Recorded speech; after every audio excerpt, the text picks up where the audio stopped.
Before we start, don't forget to subscribe to the channel and turn on post notifications so you will not miss a future video. Welcome to the channel, The Tech Piano Player Kid. A black background with white text that reads The Tech Piano Player Kid displays on the screen with the same text written to the right in Braille.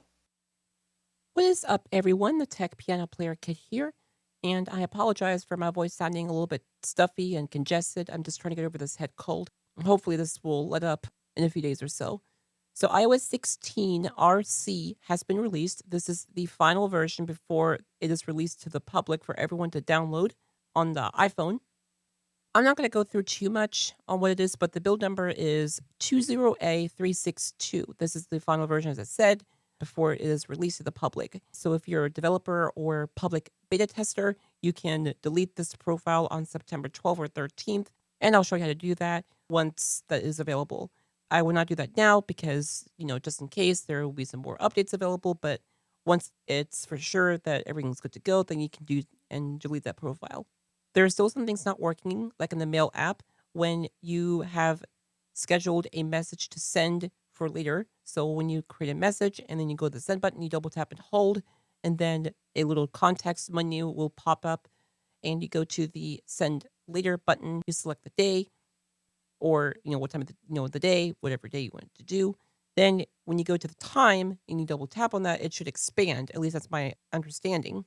Well, it's not doing that with VoiceOver. So I don't know if that's a VoiceOver bug or that's something that's still being worked on. So Apple, if you're listening to this, please fix that as soon as possible so that can be addressed and fixed in a future update. There's also a new feature or something new in settings. So if you go to settings, privacy and security, analytics and improvements, and then go to improve safety.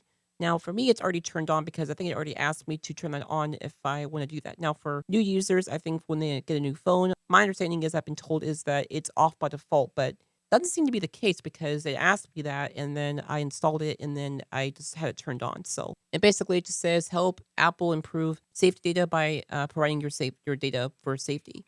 So my understanding is this means that it just helps Apple improve the data for safety, so it will share your data and stuff with Apple. Obviously, a lot of the stuff does that, so you don't have to worry about that. They usually keep it secure. Let's hope it does. But basically, it's turned on by default, which I do. And then there's another one here called Improve Wheelchair Mode. Now, by default, or at least for me, it's turned off. So if you're not in a wheelchair, this is not required or necessary. But if you're in a wheelchair, it may be a good idea to turn it on so it can be improved. So Apple knows how to improve stuff like that. So if you're in a wheelchair most of the time and you need to use it, then you can turn it on so it could keep that tracked on there through your Apple Watch or iPhone. And then there's a new feature here that I haven't talked about here. It's called lockdown mode. So if we go into here, basically says here, lockdown mode is something that should only be used. It's an optional mode that should only be used if you believe you've been targeted by a highly sophisticated cyber attack. And it says most of the time people were never targeted by this nature. So basically it says when the iPhone is in lockdown mode, it will not function as it normally would. So apps, websites, and stuff like this will be limited strictly to security stuff until everything is fixed. I don't recommend turning it on unless you really need to do that. So as I said, normally this doesn't happen, but if you believe you have been targeted by a cyber attack, then you can turn it on.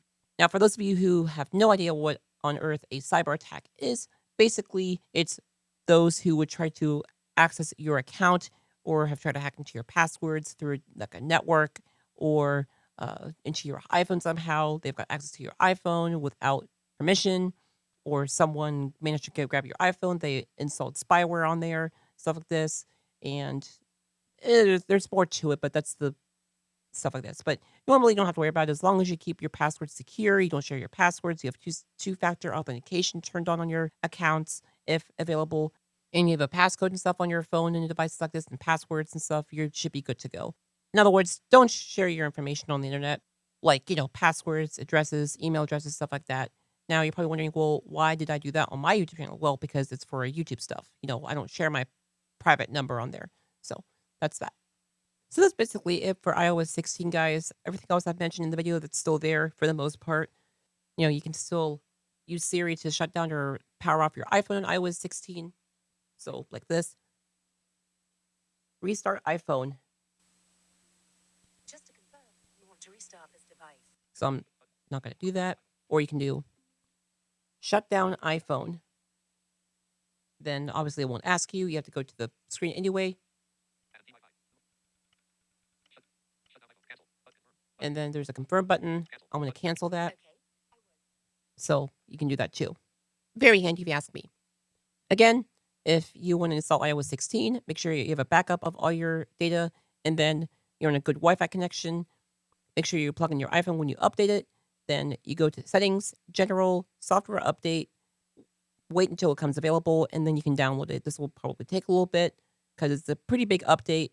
Then once it's available, you can update it all the way, and then once it's verified, it'll probably take about a few minutes or so, probably 5 to 10 minutes maybe, depending on how good your network is, Wi-Fi is, and then all that, and then you should be good to go. So that's it for today's video. If you guys have any questions, you can send an email to info@TheTechPianoPlayerKid.com. Please note that the email may go in the junk or spam folder when I reply. You can also give a call or text me at 913-312-1325. If you do not live in the United States, you can give a call or text through WhatsApp using the same phone number. You can also follow me on Facebook and like my Facebook page, The Tech Piano Player Kid, and follow me on Twitter, tech_piano. Everything is down below in the description. And with that in mind, I'll see you all later in the next video. God bless you all, and peace. The Tech Piano Player Kid is out. Thank you for watching today's video. Please don't forget to like, subscribe, and turn on post notifications, and leave a comment down below. For questions, please send an email to info@TheTechPianoPlayerKid.com. You can also give a call or text at 913-312-1325. And don't forget to like my Facebook page, The Tech Piano Player Kid, and follow me on Twitter, tech_piano.